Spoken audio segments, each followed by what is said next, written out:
সংস্কার কমিশনের যে ম্যান্ডেট তার শীর্ষ বিষয়টি হচ্ছে যে কমিশন নিয়োগ, এই প্রতিষ্ঠানকে ঢেলে সাজানো, সারাশি অভিযান ছাড়া কোনো উপায় নেই। তো আমরা এখন 2024-এর 5 আগস্ট থেকে শুরু করে এখন পর্যন্ত যা চলছে, যে কেউ কিন্তু বলতে পারে সবই হচ্ছে যে আমাদের সংবিধান ও আইন পরিপন্থী। এই প্রতিষ্ঠানের সংস্কার কেন হবে? এর চেয়ে বড় অবমাননা করে দৃষ্টান্ত দুর্নীতি দমন কমিশনের জন্য কি আর হতে পারে? এবং তার মধ্যে অন্যতম কারণ হচ্ছে একদিক থেকে তারা দুর্নীতির সহায়ক ভূমিকা পালন করেছে, সুরক্ষা দিয়েছে দুর্নীতির, অন্যদিক থেকে তারা নিজেরা দুর্নীতিতে নিমজ্জিত থেকেছে। আমরা গবেষণা করে বিভিন্ন সংবাদ মাধ্যমে যা এতদিন দেখে এসেছি, আজকে কমিশনের দায়িত্ব পালন করতে গিয়ে, সংস্কার কমিশনের দায়িত্ব পালন করতে গিয়ে যে ধরনের তথ্য পাচ্ছি সেটি অত্যন্ত বিব্রতকর। যা এতদিন জেনেছি তার চেয়ে হাজার গুণে বেশি। অনিয়ম, অনাচার, বৈষম্য, দুর্নীতি দমন কমিশনের স্বাভাবিক চিত্র। আমি আপনাদের সবার সঙ্গে বলছি, আমি বিব্রত হয়ে বলছি, বুকে হাত দিয়ে বলছি, আমি বিব্রত হয়ে বলছি। এই চিত্র আমার চোখের সামনে। আমাদের এই প্রতিষ্ঠানকে ঢেলে সাজানো, সারাশি অভিযান ছাড়া কোনো উপায় নেই। আমাদের তরুণদের স্বপ্ন যদি বাস্তবায়ন করতে হয়, এছাড়া কোনো বিকল্প নেই।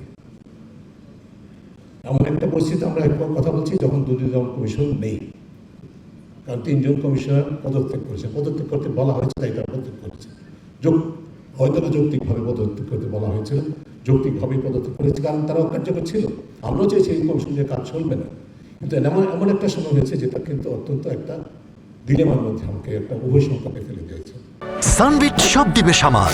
সানবিট ম্যাজিক প্রেস ডিশওয়াশিং এর মাথা ঘোরানো সলিউশন পুরো রাষ্ট্র ব্যবস্থাকে।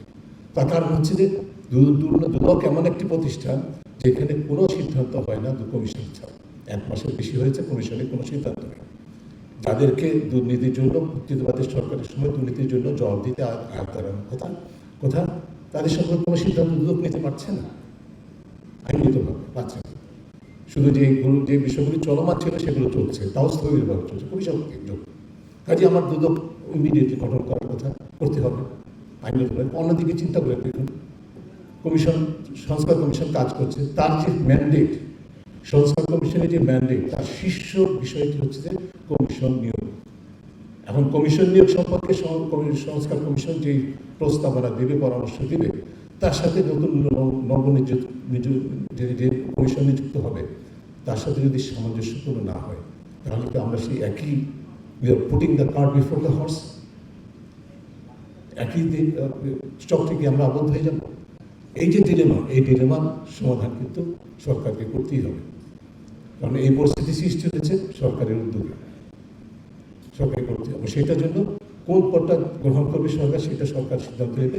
আমরা মনে করি অন্তত পক্ষে একটা অন্তর্বর্তীকালীন ব্যবস্থা গ্রহণ করা দরকার, যার মধ্যে দুদককে ন্যূনতম অপারেশনাল জায়গায় নিয়ে যাওয়া যায়, যতদিন পর্যন্ত না বাস্তব দুদক সংস্কার কার্যক্রম চালু হয়েছে, ততদিন পর্যন্ত এর অন্তর্বর্তী ব্যবস্থা করাটা অপরিহার্য বলে আমরা মনে করি।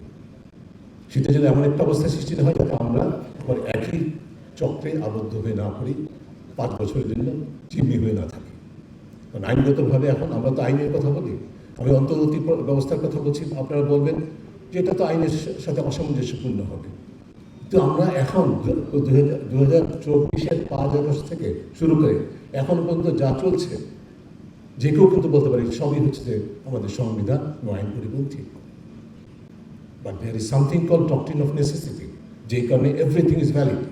কাজে আপনাকে যদি অন্তর্বর্তী ব্যবস্থা দুদকের ক্ষেত্রে করতে হয়, সেটাও ভ্যালিড হিসেবে বিবেচনা করতে হবে।